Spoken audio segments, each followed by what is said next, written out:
Let's now dive in and talk about our GEMs. As you know, GEM stands for Guest Experience Makers. Our kitchen crew, we call them Tech. We have Tech 1 through Tech 4. Tech as for Taste Experience Creators. And so our Guest Experience Makers, we call them GEMs. We have GEM 1 through GEM 7 currently. There is a purpose and a reason that we have structured things in this way. It's because there was a time that there was chaos. The phone would ring, everybody would run to get the phone. You know, there was food to run, somebody would ring that bell, everybody would go to the hallway to run food. There was chaos. And so we thought about how are we going to create some order so again the customers are served well, and we have, you know, when we're able to work efficiently as a team, over communicating. And so we created a structure that has worked well for us.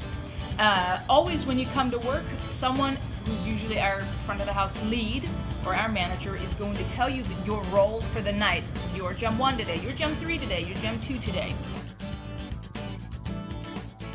You realize that's not your only role for the night, it is your main role for the night or whatever the shift is. That means that you may be doing other stuff. If a team member needs help, you are going to discern if you're able to abandon your post momentarily to assist and go back and hold your position again. So how does that look like is, for instance, I am behind the bar. There is no customers at the register, for instance. This is GEM 1 who works the bar, and I'm going to go into details about it. There is 10 pizzas to run, and we only have one GEM 2, and that table is over there, the middle table, is filled with pizzas and food that need to go to the dining room, and you have this team member who's running around. You need to discern what you need to do. You can ask, hey, do you want me to run some food real quick? They're going to tell you yes or no, depending, but you need to discern what you can or cannot do. If you're standing in the whole thing, you sure can go help, but you must keep an eye on the register, which is your main role. As soon as a customer comes in, you run that food, you greet them, and you run back to hold your position.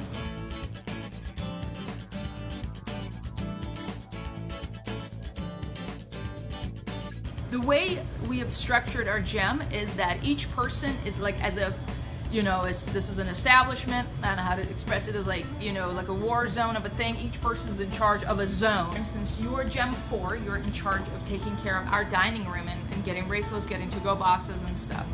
And there's food to run, for instance, or there's whatever it is. You come out of where you're at to assist a team member, which is great for you to do.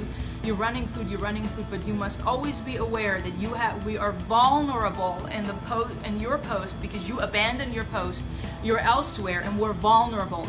And before you know it, there's going to be a customer in the dining room. They've not gotten their food in 45 minutes, and we're going to hear about it. And we're like, what was the GEM 4? Oh, the GEM 4 was running food. But you need to understand your main role is whatever you've been assigned to do. But should you help? Absolutely, but you need to discern and always watch everybody like a hawk. So you are not only helping, but also you're fulfilling your main role in serving in whichever area it is that you have been assigned.